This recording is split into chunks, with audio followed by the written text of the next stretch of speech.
Yeah, I'm back here at the Market Street, getting ready for our newest recipe.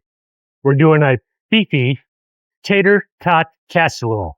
Now, I say it's a beefy tater tot casserole because, well, when my wife first heard it, she thought it was going to be a side dish, and it is not. It is a main dish. Let's get started.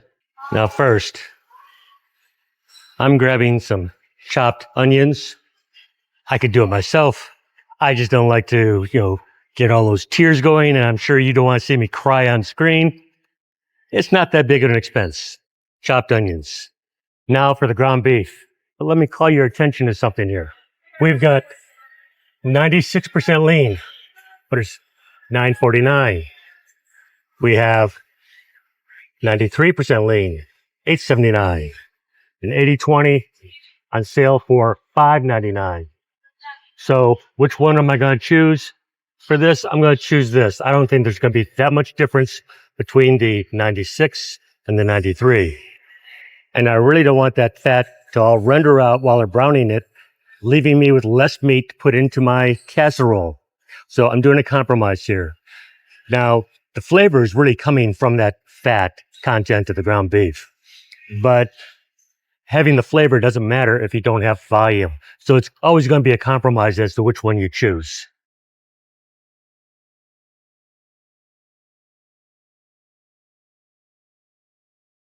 Gonna need a can of cream of mushroom soup. Yeah, I also need a bag of mixed vegetables.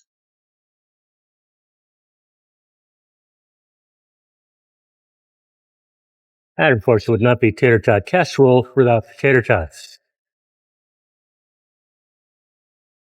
Calls for 2 cups of cheese.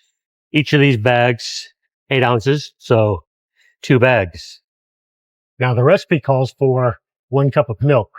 But a lot of these recipes, I tend to go with heavy whipping cream. It just gets me a little bit thicker mixture. While I'm here, I discovered something I've been looking for. Johnsonville Dr. Pepper smoked sausage. I've been wondering what this is like. So while I'm here, getting that too. Everything else that I need, I should have back at the house. So with that said, next time I see you, I will be in my kitchen. See you then. Hi, I'm Ralph, and welcome to my kitchen.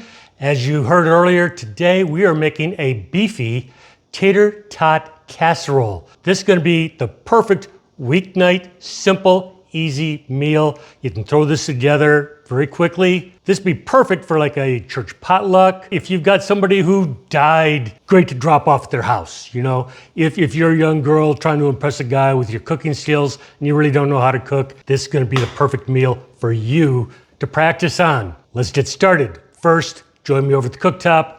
We're going to be working on browning the ground beef. Okay, we've got the 1 pound of ground beef in here.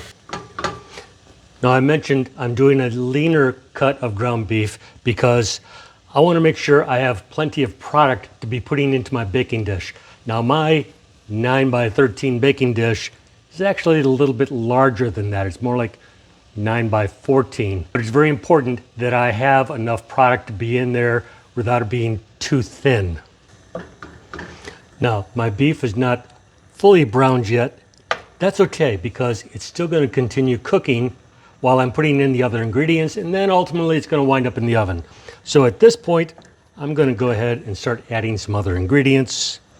For example, I'm going to be putting in about, so much minced garlic, about 2 cloves worth. Get that blended in a little bit. Next, I'm going to be adding in some of those chopped onions. Now I've really got more than what I need here, so I'm just going to be putting in maybe half of this. Then we're going to need to be caramelizing these, or in other words, getting them so they're kind of translucent. You can kind of see through them a little bit. They kind of take on a little bit more of a yellowish color. When the onions are caramelized, they actually take on a little bit sweeter taste. At this point, I'm going to add in a little bit of pepper, a little bit of salt. At this point, I'm going to be adding my cream of mushroom soup. I'm going to turn my heat down just a little bit here to about a medium heat. Now I'm also going to add in my cream. Now, if you wish, you could just go ahead and use regular milk, a cup of milk. But I tend to like to thicken this up a little bit with a heavy whipping cream. I think it gives it a little bit richer flavor, a little bit more body. To this, I'm going to be adding in 2 cups of frozen vegetables. There's my second cup.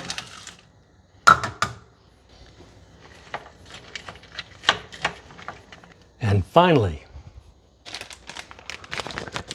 1 cup of cheese.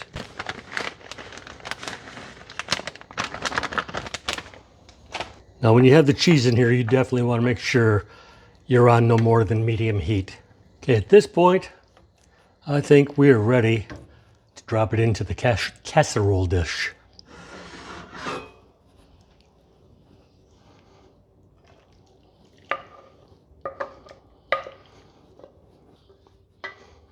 We'll get that all spread out, nice and even. Now, so far, everything has gone together super easy, super quick. Now we're about to start the only part that might take a little bit more time, and that is putting the tater tots on the top. If you want to arrange them all nice and neat, that's going to take a few minutes. Now, you will want to make sure that you have one of those 32-ounce bags of tater tots to make sure that you have plenty of tater tots to go across the top. And that is looking terrific. I think we are ready for the oven. Okay, so put your tater tots into a preheated oven, 375 degrees, for about the next 30 to 35 minutes. I've just pulled it out of the oven. So far, it's looking terrific. The last step here, take 1 more cup of cheese, spread it out on top, then it's going to be going back into the oven, same temperature, for another 5 minutes. Looking terrific. Back in. Man, this is looking so awesome. Isn't that incredible looking? You bet it is. Now it's going to be really, really hot. Do I dare give it a taste? I think I have to.